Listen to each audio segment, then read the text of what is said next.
Bon, dites-moi, est-ce que vous aimez le chocolat?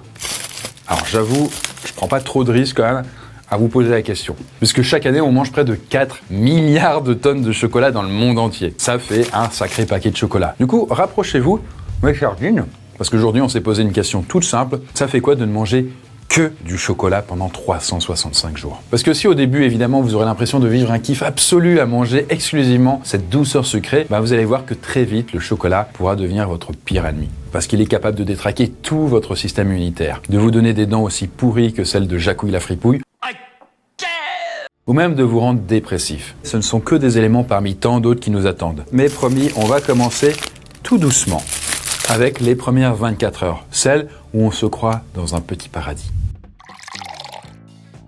D'ailleurs, justement, vous savez, ce qui est cool avec le chocolat, c'est qu'on a l'impression d'être au paradis quand on croque dedans. Raison pour laquelle notre bon cobaye Gustave ne va pas se priver. Et s'il a cette sensation-là, c'est que à l'intérieur du chocolat, il y a une molécule, la phényléthylamine, qu'on libère aussi en fait quand on tombe amoureux. Et ça tombe bien puisque c'est exactement ce que propose Adopt. Et là, vous allez me dire, mais oui, mais Chris, les applications de rencontre, ça marche pas, c'est toujours pareil. Ouais, sauf que là, en fait, le concept est un petit peu différent. Et d'ailleurs, c'est grâce à eux que la belle histoire d'amour entre Gustave et Gustine a peut-être commencé. En fait, sur Adopt, oubliez l'effet catalogue où vous choisissez quelqu'un uniquement sur des critères physiques. Un peu comme lorsque vous choisissez une tablette de chocolat juste pour son packaging. Ici, on mise avant tout sur l'art de prendre son temps pour apprendre à découvrir la personne avant de la rencontrer. Ce qui veut dire qu'on soigne les échanges, on apprend à se séduire. Et ça, c'est possible parce que le ratio homme-femme est bien plus équilibré que sur les autres applis de rencontre. Et puis, on peut aussi bien détailler son profil, donc ça laisse pas mal d'opportunités pour trouver des partenaires qui nous correspondent mieux. D'ailleurs, plus sympa encore, ils ont conçu un petit outil qui est la recherche magique et qui permet à chaque utilisateur de rentrer tous ses critères pour trouver le partenaire idéal. Et là, tous les profils correspondants apparaissent. Donc voilà, si vous voulez tous les effets d'un bon carré de chocolat, n'hésitez pas, venez sur Adopt, qui est en plus le partenaire de la vidéo, ça tombe bien. Surtout qu'en fait, je vous offre un petit code promo, bien sympathique. Et ce code promo, c'est Gustine. Et ça va vous offrir alors une semaine gratuite sur l'application. Mais bon, en tout cas, pour en revenir à notre chocolat, si on passait à un régime 100% chocolaté. Alors bon, déjà pour le bon déroulé de cette expérience, on est quand même parti sur les besoins énergétiques recommandés par l'OMS, donc l'Organisation mondiale de la santé, pour un homme moyen, comme notre cobaye, soit environ à peu près 2000 kcal par jour. Et en équivalent chocolat, ça représente à peu près 400 grammes par jour, soit environ 4 tablettes comme celle-là. Pas énorme finalement, pas énorme. Et là, dit comme ça, on se dit, avec 4 tablettes par jour, trop facile. Sauf que ça va vite vous donner la nausée. Et quant au choix du chocolat, parce que là, on se dit, oui, mais chocolat au lait, il y a du sucre, machin, vous pouvez alterner. Parfois, ce sera du chocolat noir, et ça tombe bien, parce qu'il est plus faible en sucre, mais il est plus calorique, parce qu'il y a plus de cacao.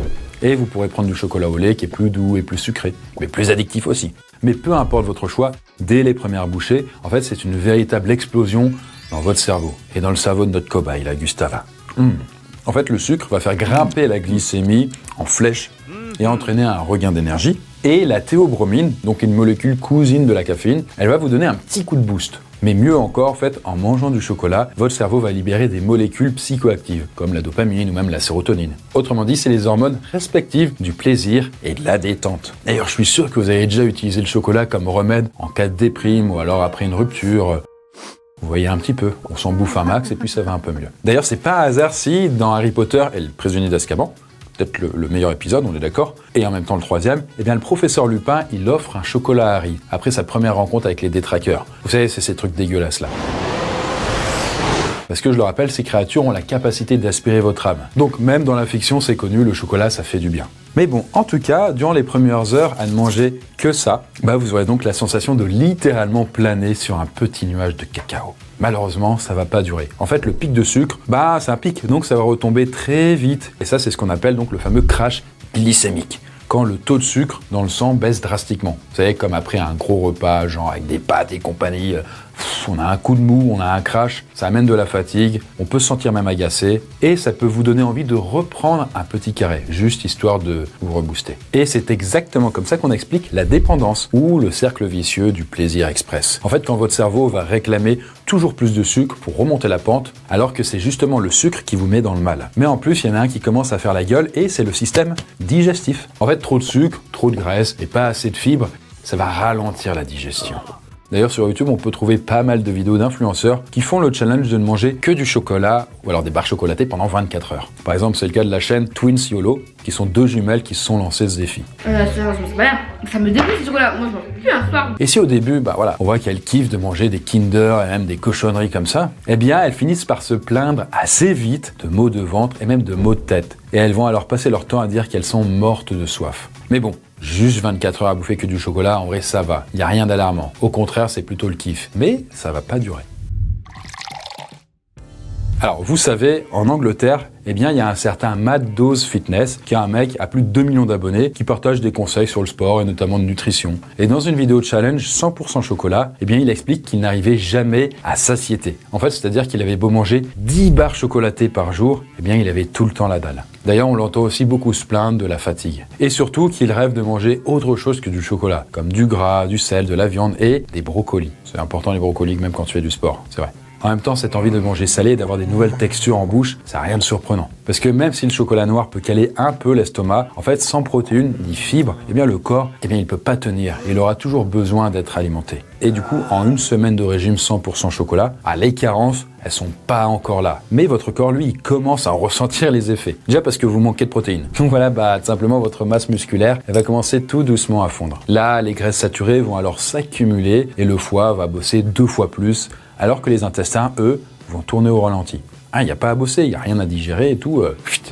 Et côté minéraux, là, c'est pas forcément mieux. Parce que le manque de fer va jouer sur la fatigue. Et sans fibres, l'intestin commence à crier famine et à ralentir. Donc, bienvenue au ballonnement, au reflux et autres douleurs d'estomac. Et là, vous voyez, si notre cobaye a le malheur d'enchaîner les tablettes industrielles, comme honnêtement celle-là, avec un chocolat au lait bien sucré, il peut aussi dire bonjour aux diarrhées. C'est mécanique, quoi. En fait, le truc avec le chocolat, c'est que c'est un aliment émotionnel. En fait, il va vous apaiser, bien sûr, il va vous consoler, il va faire du bien. Mais le souci, c'est surtout quand on en abuse. Parce que le cerveau, il va saturer, et comme il va sécréter moins de dopamine, on doit en manger plus pour ressentir le même plaisir. Bref, ce mécanisme, vous le connaissez, puisqu'on appelle ça, comme je disais avant, l'addiction. Bon, après quand même, l'addiction au sucre en tant que telle, elle est pas mal controversée dans le domaine scientifique. Puisqu'en fait, on parle plutôt là d'une attirance pour les produits palatables. C'est-à-dire qu'ils vont vous procurer un plaisir à la fois rapide et efficace. Mais bon, il n'empêche que ce genre de pulsion, ça peut être vraiment vicieux.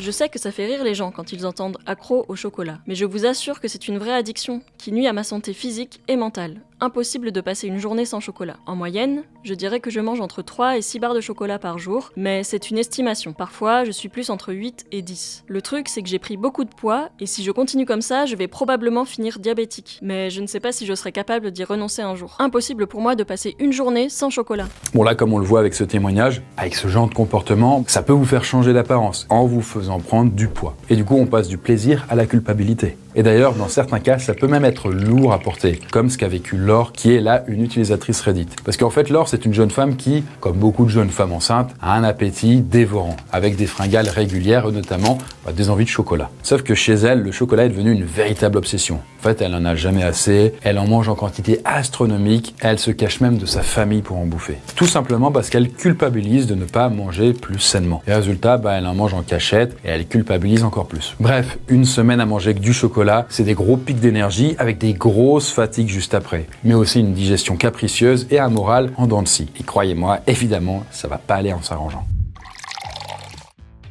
Alors, si on trouve sur internet des influenceurs qui essaient un régime 100% chocolat pendant 24 heures, ça va. Par contre, difficile de trouver des gens qui vont aller au-delà des 30 jours, même pour le buzz. Et ça, c'est normal, parce qu'en fait, à partir d'un mois de régime chocolat, on commence vraiment à prendre des risques sur sa santé, notamment à cause des pics et des crashs de glycémie qui sont de plus en plus vénères. En fait, pour vous donner une idée, c'est un petit peu comme si vous faisiez une sorte de yo-yo énergétique constamment. Le matin, vous vous réveillez plein d'énergie. Après avoir mangé votre tablette, là, vous êtes au top. Mais 2 heures après, vous vous sentez super fatigué avec une flemme de tout. Et en même temps, le régime chocolat n'incite vraiment pas à faire du sport, parce que cet ingrédient manque quand même cruellement de protéines. Alors là, vous dites, mais est-ce qu'il y a des protéines dans le chocolat ? En l'occurrence, pour celui-là, il y a 8 grammes de protéines pour 100 grammes d'aliments. Ce qui est finalement pas énorme, surtout qu'il n'y a pas toutes les protéines, mais il y en a quand même un tout petit peu. Mais bon, en tout cas, comme on a besoin de protéines pour nos muscles et pour les renouveler et avoir de l'énergie, votre force, elle va diminuer progressivement. Et là, vous le voyez, si notre cobaye Gustave n'a pas forcément pris de poids, car il se maintient à ses 2000 kcal quotidiennes, l'aspect de son corps, il change progressivement. Donc, il a moins de muscles et il a plus de gras. J'ai toujours adoré le chocolat, j'arrive pas à m'en passer. Le truc c'est que j'ai voulu faire une expérience et voir à quel point c'était nocif pour mon corps, donc j'en ai mangé plusieurs grammes par jour, surtout du chocolat au lait, et ça pendant plusieurs mois. En vrai, j'étais assez étonné parce que j'ai pas vraiment pris de poids. Par contre, je me sentais vraiment mou, presque flasque. J'avais l'impression que mon corps ressemblait à une mousse au chocolat fatiguée. Bon, vous avez un peu l'idée. Peut-être que vous l'avez déjà entendu sur des forums ou alors certains types de magazines. Mais le chocolat noir serait un vrai allié pour la perte de poids, paraît-il. Eh bien, ok, en 2015, des chercheurs allemands avaient découvert que le chocolat noir accélérait la perte de poids, tout en évitant l'effet yo-yo. Là, forcément, l'info avait tourné dans toute la presse internationale et les gens étaient à fond. Là, on se dit, on peut mincir et manger du chocolat ? Bon, en fait, cette enquête scientifique, elle était complètement bidon. C'était du bullshit. Elle avait été dirigée par un certain Johan Bohannon, qui est un journaliste, qui a été engagé pour prouver à quel point il était facile de déformer les informations scientifiques. Et tout ça pour vendre ensuite des régimes à la con. Donc non, le chocolat ne fait pas plus maigrir qu'autre chose. Mais bon, par contre, en tout cas, ce qui est sûr, c'est que après un mois à ne bouffer que ça commence à se voir physiquement déjà. Là, vous voyez, le teint devient plus terne et des effets un petit peu indésirables vont commencer à apparaître sur votre peau. Par exemple, le sucre combiné au manque de nutriments va stimuler la production de sébum et donc créer des poussées d'acné, donc des boutons, comme l'explique le professeur Boris Hansen.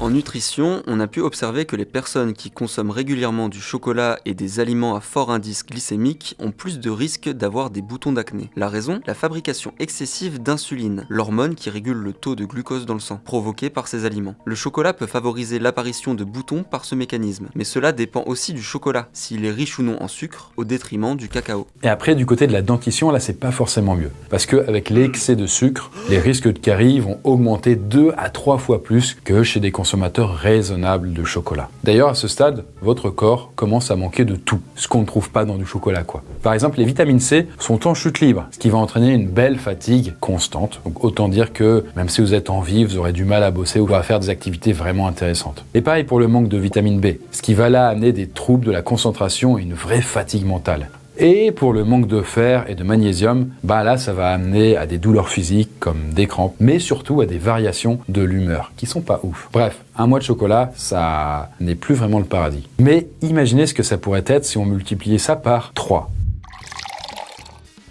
Bon, je vous le dis direct, après 3 mois d'un régime comme celui-là, le chocolat, c'est plus du plaisir, là c'est une torture. Parce que bon, évidemment, au début, c'était facile, le cerveau surfait sur la dopamine, c'était le bonheur absolu, mais là, à partir de maintenant, c'est plus possible de le duper, notre cerveau. Il ne réagit plus au circuit de la récompense, parce qu'il a été trop sollicité, donc ça va vous amener par contre une vraie fatigue mentale, et parfois même de la déprime. Et là, je vais justement reprendre le témoignage de Julie qui avait parlé au début de la vidéo. Elle le dit et elle l'assume, le chocolat qu'elle bouffe tous les jours est en train de bousiller sa vie. Du coup, en prenant du poids à cause de la consommation excessive de choco, elle a eu tendance à s'isoler, à ne plus sortir avec ses copains, en fait par honte. Sauf qu'elle est rentrée dans un cercle vicieux. Et pour oublier sa tristesse, quoi de mieux que manger du chocolat. Et donc, plus elle en consommait, moi, elle trouvait que ça avait du sens de faire tout ça, quoi. Elle se dit, mais waouh, est-ce donc ça la vie, manger du chocolat ? Une étude publiée en 2019 par Medical News Today va d'ailleurs dans ce sens et rappelle que une consommation excessive de sucre peut entraîner un effet paradoxal,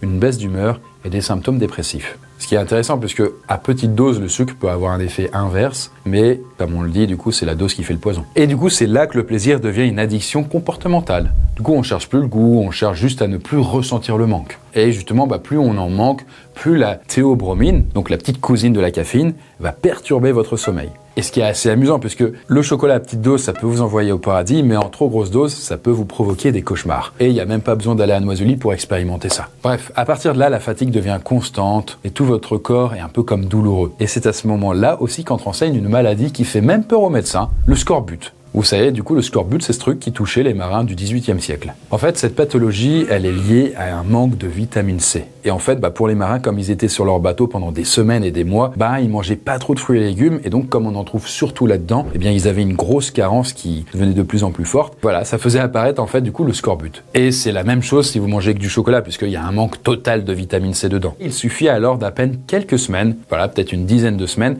pour commencer à sentir les premiers effets du scorbut. Et quand vous avez le scorbut, en gros, vous avez des douleurs articulaires et musculaires. Vous avez aussi une fatigue intense, mais aussi des saignements aux gencives et parfois même une perte des dents. Et en plus de ça, si vous vous blessez, vous galérez à cicatriser. Et là, ne croyez pas que cette maladie est loin derrière nous, bien au contraire. Par exemple, le chanteur Robbie Williams a révélé en 2025 qu'il avait contracté le scorbut, après s'être lancé dans un régime alimentaire un peu trop strict. En gros, il voulait vraiment perdre du poids et très vite, et donc il avait pris un médicament coupe-faim. Et donc, en l'occurrence pour Robbie Williams, il manquait vraiment de vitamine C, et c'est la même chose qui risque de vous arriver. Et le truc, c'est que le scorbut pourrait revenir à cause de mauvaises habitudes alimentaires, et pas que manger du chocolat. Aujourd'hui, on voit encore des cas de scorbut en France. C'est très rare, mais ça arrive, notamment avec des patients en dénutrition sévère ou qui ont des troubles du comportement alimentaire, notamment à cause des pressions esthétiques et des codes sociaux actuels. Malheureusement, l'homme ne sait pas synthétiser la vitamine C, alors il faut lui en apporter tous les jours. Mais il suffit de 100 g de crudité ou d'un kiwi par jour pour l'éviter. Bref, consommer autant de chocolat et donc de sucre, ça dérègle absolument tout le corps. D'ailleurs, en termes médicaux, on parle d'une insulino-résistance. C'est-à-dire que votre corps ne sait plus du tout gérer le glucose. En fait, il ne sait plus quoi faire de cet excès de sucre. Et ce qui, à terme, va amener au diabète. En fait, certaines graisses, qu'on appelle les triglycérides, ne vont faire qu'augmenter, tandis que le bon cholestérol, lui, il va baisser. Et dans certains cas, on fait ce qu'on appelle, en langage un peu vulgaire, la maladie du foie gras.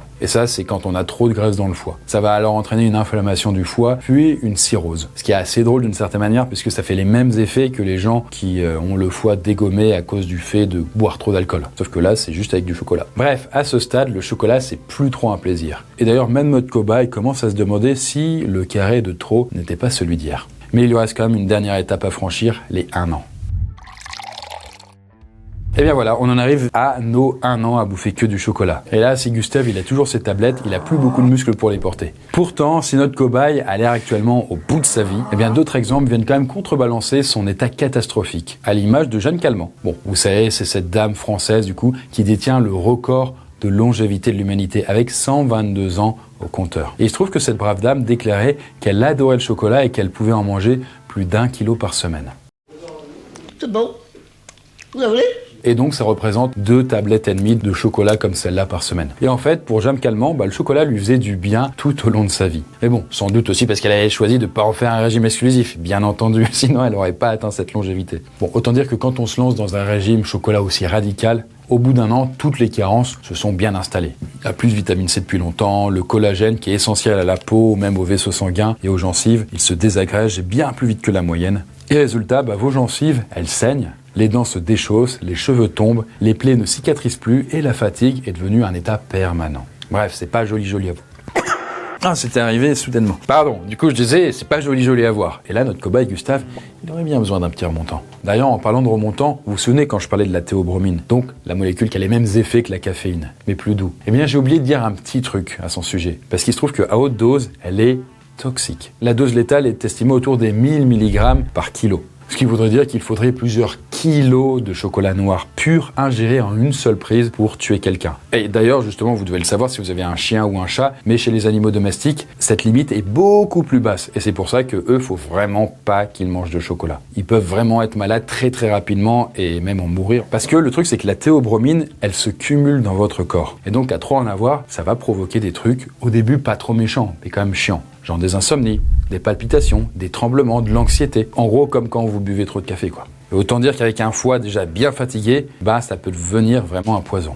Et d'ailleurs, en parlant de poison, vous savez, le chocolat, ça peut contenir du cadmium et du plomb. Donc des métaux lourds qu'on retrouve dans les sols où vont pousser les fèves de cacao. Et qui, eux, à haute dose, peuvent être vraiment cancérigènes. D'ailleurs, c'est simple, et en 2025, une grande enquête a confirmé que la plupart de vos marques préférées de sucreries, en fait, elles dépassent régulièrement la dose de plomb et de cadmium dans leurs produits. Et ça, autant vous le dire, mais les consommateurs, ils sont pas hyper fans.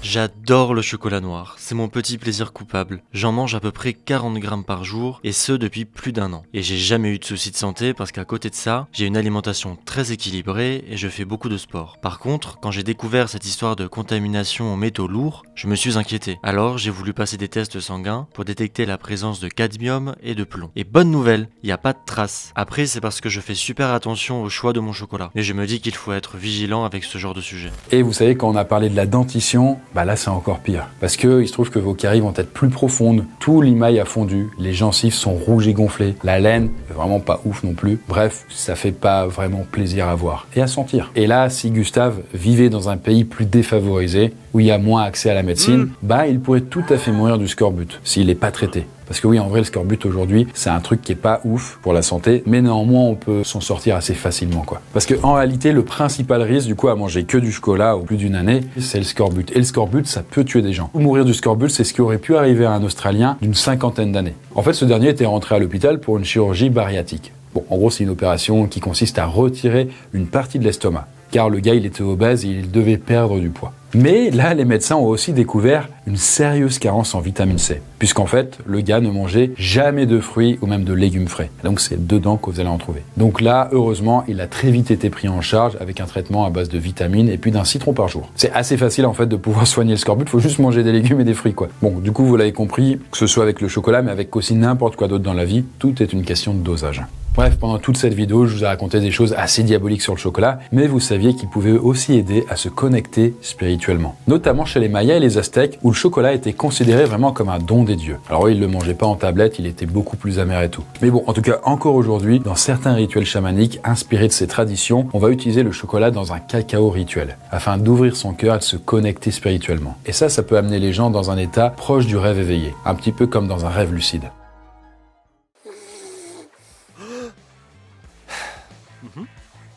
Et ça tombe bien puisqu'à Noisy-le, vous avez accès à la nourriture en illimité, donc c'est une université au milieu de quelque part, et notamment du chocolat et plein d'autres sucreries. Mais bon, en tout cas, merci d'avoir vu la vidéo, et si la thématique des rêves vous intéresse, sachez que Noisy-le sortira le 25 février 2026. Sur ce, on se retrouve prochainement. D'ici là, dormez bien et faites de beaux rêves.